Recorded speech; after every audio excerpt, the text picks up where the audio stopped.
Bismillahirrahmanirrahim. Assalamualaikum warahmatullahi wabarakatuh. Halo Om, Tante, Mas, Mbak, Bapak, Ibu. Semoga semua dalam keadaan sehat walafiat ya. Tidak kurang suatu apapun. Amin ya robbal alamin.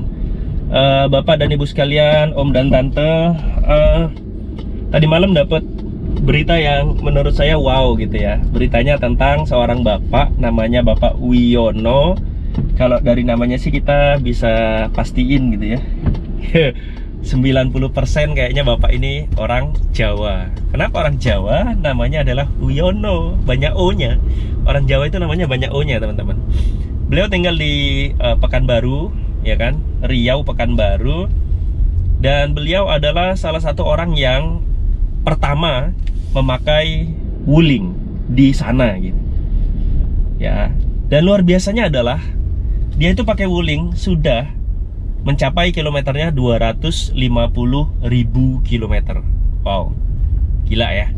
Dan itu kan jauh banget teman-teman. 250.000, bukan 250 kilometer, tapi ada ribunya. 250.000, nolnya 4. Saya itu baru 15.000, pakai wuling Almas itu baru 15.000. Nah, dia ini sudah sangat jauh.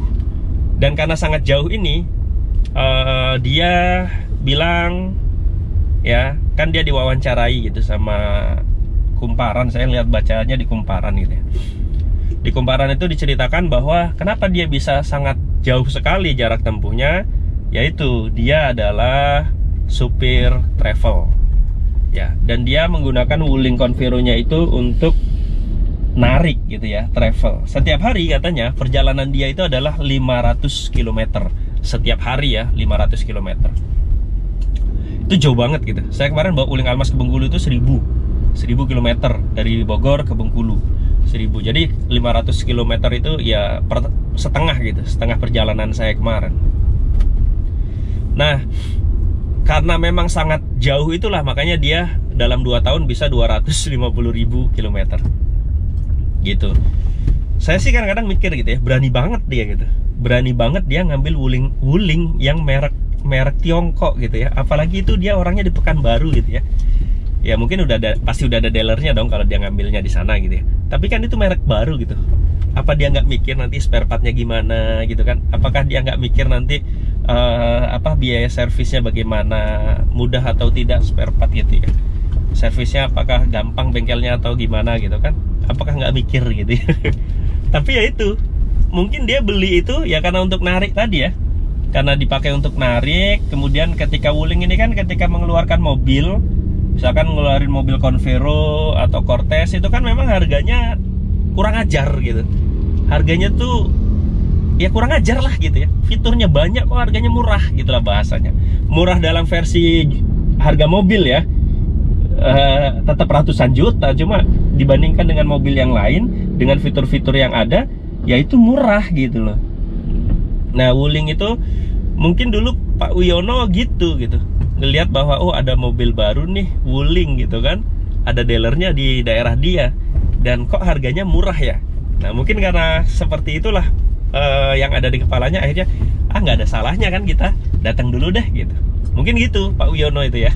Kayak saya lah, waktu saya mau beli wuling Almas itu kan saya nggak ujuk-ujuk, bahkan saya udah ke dealer Toyota, udah test drive, udah ya bejek-bejek gasnya Rush, udah ke Expander ya. Nah, tapi kemudian yang terakhir saya ke wuling ya kan. Yang terakhir saya ke sini ke Almas. Nggak ada salahnya saya pikirkan. Dengan fitur-fitur yang luar biasa banyak, nggak ada salahnya nih saya coba dulu. Saya datang dulu dah ke dealer wuling Bogor gitu. Saya ngecek dulu dah ke sana gitu. Siapa tahu oke. Akhirnya saya datanglah sama teman ke dealer wuling. Nah, mungkin Pak Wiono gitu. Ya, pas sudah datang ke sana fiturnya oke, lalu harganya murah. Dan dari berita yang saya baca itu, Pak Wiono itu bilang bahwa dia juga mengerti mesin sih, sedikit banyak tahu gitu tentang mesin. Sehingga pas dia datang ke dealer wuling, dia ngeliat mesinnya, apalagi kan mesinnya itu digawangi oleh General Motor ya. General Motor itu adalah pabrikan otomotif ya kalau nggak salah ya, yang ngebuat mesin untuk Chevrolet juga gitu. Jadi kemudian dia yakin gitu ya, Pak Wiono kemudian udahlah, harganya juga masuk akal gitu.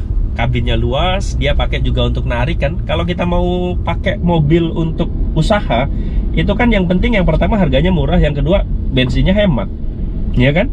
Buat apa kita ngambil mobil yang bagus-bagus tapi harganya mahal, bensinnya boros, nggak masuk nanti hitungannya sama usaha yang akan kita jalankan. Nah, bisa jadi Pak Wiono mikirnya dulu gitu ya. Ini mobil murah nih, pas test drive enak juga nih. Lalu dia tahu tentang mesin juga kan sedikit banyak, dan kemudian BBM-nya juga dia pakai mungkin pas test drive, oke, akhirnya dia ambil tuh Wuling Convero. Dan sekarang sudah 2 tahun 250 km jarak tempuhnya kan. Itu ibarat mobil tuh kakinya udah capek banget itu pasti. Kakinya itu udah, ya pasti udah capek lah, emang dipakai terus kan mobilnya. Setiap hari harus jalan 250 km. Sudah sampai 250 km. Setiap hari dia jalannya 500 km. Mantap gitu lah ya. Saya setiap hari cuma 20 kilo, 30 kilo gitu.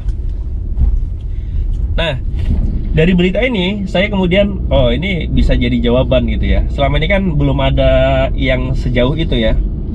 Bahkan kalau kita lihat di internet tuh banyak komentar-komentar yang bilang, aku nunggu 5 tahun dulu lah, belum yakin sama Wuling misalkan gitu. Aku nunggu 3 tahun dulu lah, aku nunggu dulu lah, beli sekarang takutnya nanti merotol gitu, baru 1 tahun udah merotol kan, nggak lucu gitu. Nah, tapi dari pengalaman Pak Wiono ini, kita tahu bahwa ya Wuling mobilnya, mesinnya itu punya ketahanan juga gitu. Ketahanannya kalau dari pengalaman Pak Wiono ya luar biasa lah, luar biasa tahan gitu. Kalau memang dibilang tapi banyak kelemahannya, ya menurut saya semua pabrikan juga ada kelemahannya lah. Mau Honda, mau Mitsubishi, Toyota.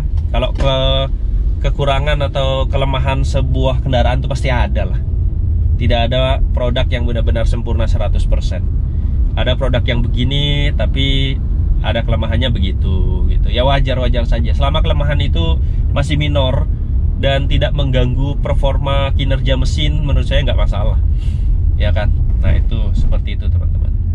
Nah, ini jadi jawaban bahwa Wuling menurut saya bukan kaleng-kaleng sih. Harganya juga, kalau ada yang bilang bahwa harga itu nggak pernah bohong gitu ya, tapi Wuling ternyata harga bisa bohong juga gitu ya. Ya kalau teman-teman masih mantau-mantau tentang Wuling, saran saya ya langsung ke dealernya, atau tanyain sama orang yang sudah pakai setahun 2 tahun bagaimana gitu. Kalau nanyanya sama orang yang belum pernah pakai, apalagi dia fanatik banget sama merek tertentu, ya pasti Wuling jelek gitu aja udah. Nah, kalau kita mau fair ya nanya sama orang-orang seperti Pak Wiono tadi, tanya fair. Atau ke orang-orang yang sudah pakai Wuling tuh minimal 2 tahun gitu ya. Kalau saya kan baru 1 tahun, belum ada apa-apanya lah. Cari yang udah 2 tahun, tanyain bagaimana pengalamannya pakai Wuling. Ya, apakah oke, apakah tidak gitu. Semoga ada manfaatnya teman-teman. Terima kasih sudah menonton. Mohon maaf kalau banyak kesalahan. Assalamualaikum warahmatullahi wabarakatuh. Bye-bye.